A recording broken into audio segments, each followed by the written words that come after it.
Olha só, gente, 17 horas e 39 minutos, hora de Brasília. A gente vai voltar para Esteio, lá no Rio Grande do Sul, onde está sendo realizada, então, a 48ª edição da Expo Inter, porque neste momento é realizada uma homenagem ao presidente do Grupo Band, João Saad, que recebe, então, a Medalha do Mérito Farroupilha, feita pela Assembleia Legislativa do Rio Grande do Sul, para personalidades, em destaque, que contribuíram, então, para o desenvolvimento econômico e social do Estado. Vamos ver.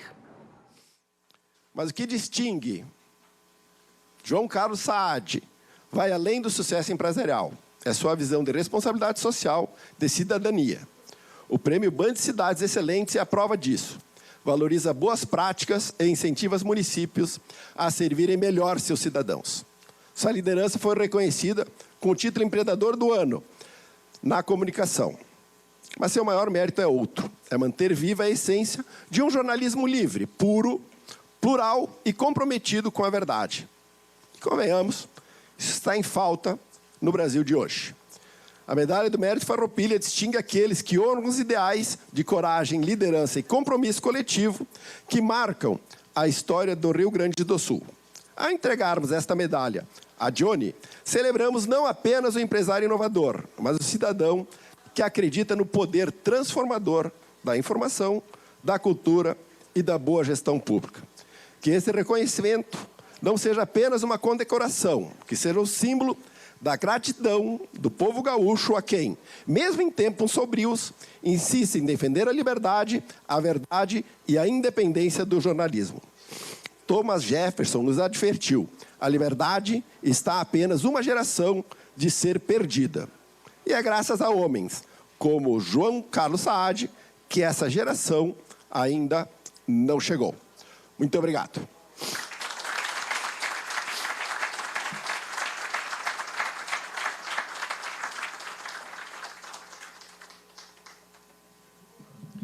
Muito obrigado, deputado Cláudio Branchieri. Com a palavra agora o nosso homenageado João Carlos Saad.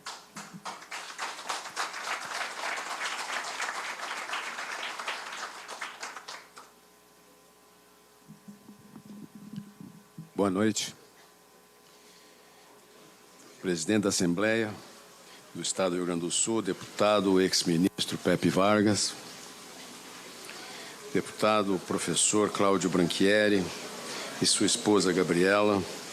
Em nome do Cláudio, eu gostaria de cumprimentar todos os deputados presentes, nosso secretário de Turismo, Dr. Ronaldo Santini, muito obrigado por estar aqui representando o governador Eduardo Leite, representante da presidência do Tribunal de Justiça do Estado, desembargador Francesco Conte, muito obrigado. Defensor Público Geral do Estado, doutor Newton Leonel Arnec Maria, boa noite, obrigado. Meu amigo e ex-governador Germano Rigoto, que eu pude acompanhar ao longo de muitos anos. Nosso deputado federal, Luciano Zucco, muito obrigado pela sua presença. Minha amiga, senadora Ana Amélia Lemos, de quem eu sou fanzoca há muitos e muitos anos. Acompanhei a sua luta, lutando por esse Estado, em diversos governos, sob diversas circunstâncias, e nunca vi essa moça, essa jovem moça aí ter medo. Senhor presidente da Fiergs, Cláudio Bier, muito obrigado pela sua presença. Amanda Andrade, a quem eu cumprimento toda a rede. Nossa diretora-geral da Bandeirantes aqui no Rio Grande do Sul, Lisiane Russo, a quem eu cumprimento e dou os parabéns em nome de todos os nossos companheiros e parceiros.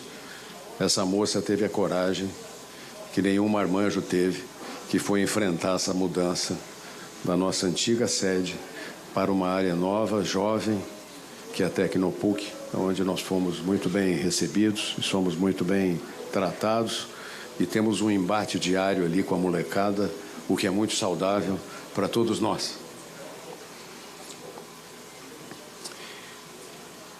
Autoridades nominadas pelo cerimonial, diretores, colaboradores da Bandeirantes, representantes da imprensa, senhoras e senhores, e queria agradecer e cumprimentar minha esposa Cláudia, minha companheira, que vem comigo para cá desde quando éramos solteiros. Hoje temos filhos grandes e continuamos acompanhando e gostando e respeitando profundamente esse Estado.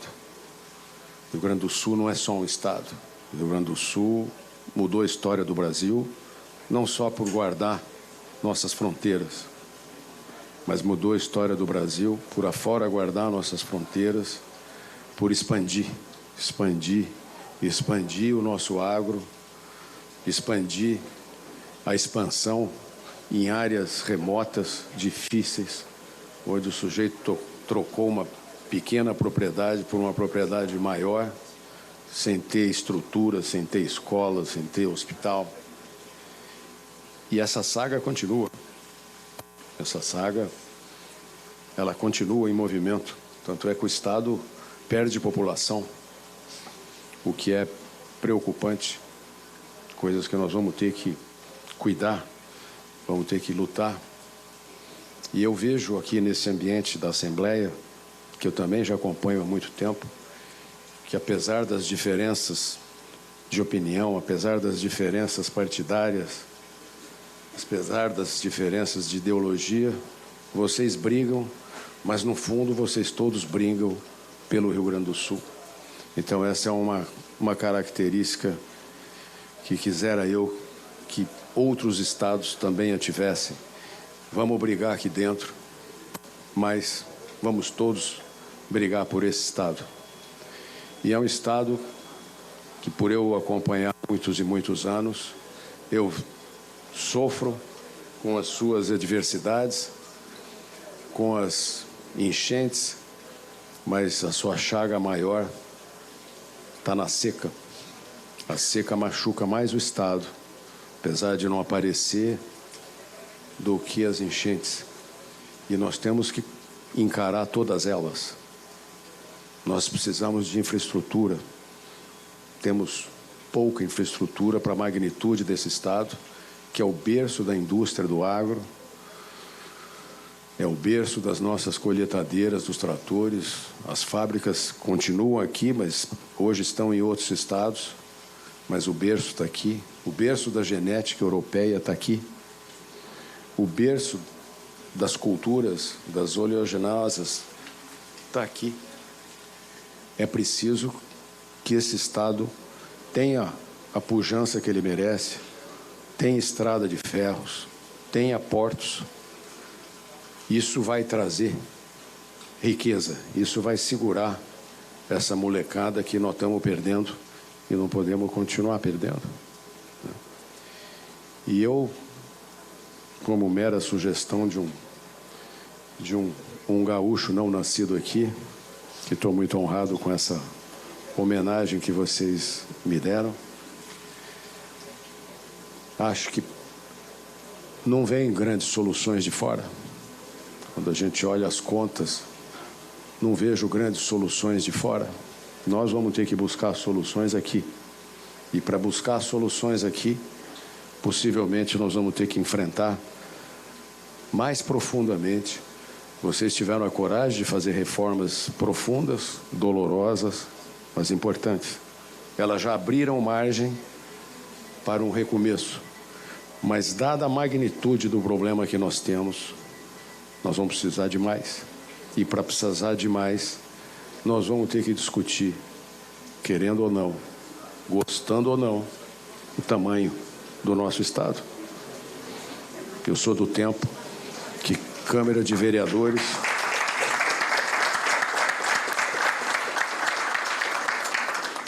vereador das cidades pequenas e médias era um cargo honorífero, onde as pessoas se dedicavam a cuidar da cidade.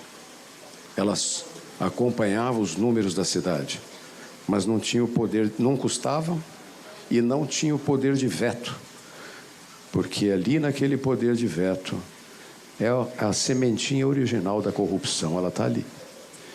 Então esses colaboradores não remunerados acompanhavam e cobravam os prefeitos, acompanhavam as contas e cobravam, mas nem recebiam, nem tinham o poder de veto. E com a nossa Constituição de 88, que foi feita com tanta entusiasmo, ela, no afã de querer fazer boas coisas, algumas ela exagerou. Nós temos tribunais de contas espalhados pelo país inteiro. Hoje, com o que tem de eletrônica, com o que tem de tecnologia, pode-se fazer isso sem termos tantos custos. Temos diferentes justiças. Será que não conseguimos juntar todas numa só, mantendo-se as especializações do trabalho, a eleitoral, mas será que não cabemos numa única estrutura? Um Estado que não tem a capacidade, e não é esse Estado, é qualquer Estado, que não tem a capacidade de investir, ele começa a ficar meio que sem razão. Eu tenho acompanhado a China nesses últimos anos, e cada vez que eu vou lá, eu tenho uma dificuldade de pôr meu queixo no lugar, e normalmente pego uma infecção assim, no cotovelo, de tanta dor de cotovelo que vai me dando, de ver o planejamento e a capacidade de transformar, de tirar gente da pobreza e trazer gente para a riqueza. Ontem, conversando com a senadora Ana Amélia, estávamos falando das riquezas que nós temos aqui embaixo do nosso solo. Temos potássio aqui. A Petrobras está aí para fazer ureia. O fósforo pode nos dar um pouco mais de dor de cabeça. Hoje a gente está tão vulnerável que se o governo americano quiser apertar o botão dos fertilizantes, nós vamos ter sérios problemas. E por que deixar um dos nossos principais negócios vulnerável? Vamos pensar em lançar uma campanha de que os fertilizantes são nossos. Não vamos ter medo de crescer, de ficarmos ricos. Eu não sei por que essa mania que a gente tem de querer ficar pobre. Tem petróleo na margem equatorial e não deixa. Tem estrada de ferro como a Ferrogrão e um juiz, sem nenhum voto, para esse treco. Baseado no quê? Ele entende alguma coisa de ferrovia? Ele entende algo de infraestrutura? Esse ciclo não dá. Nós vamos ter que mexer nesse ciclo. Não tem lógica econômica você gastar toda a seiva. Eu vejo cidadezinhas aí que tudo que ela arrecada não paga a estrutura, o estamento de controle. Bom, mas se eu montei um estamento de controle que me custa mais, então é igual eu montar um sistema de vigilância que custe 100, mas que, na verdade, acabe gerando um prejuízo muito maior do que se eu não tivesse vigilância nenhuma. Então, a gente passou do ponto. Vimos aí o presidente do Grupo Band, João Saad, que recebeu a medalha do Mérito Farroupilha, né? Medalha, eles falando, né, os parlamentares, em relação ao prêmio, né, citando o prêmio Band Cidades, excelentes, também o mérito pelo jornalismo e comprometimento do Grupo Band com a verdade. Vimos aí o presidente falando, né, enaltecendo a força do Estado, a força do povo gaúcho, a pujança do Estado, não é? Falando em relação à infraestrutura, o Estado que é berço da indústria do agro, berço das culturas, berço da genética bovina, falando em toda nessa infraestrutura, nessa busca de uma solução para a infraestrutura no Estado. Seguimos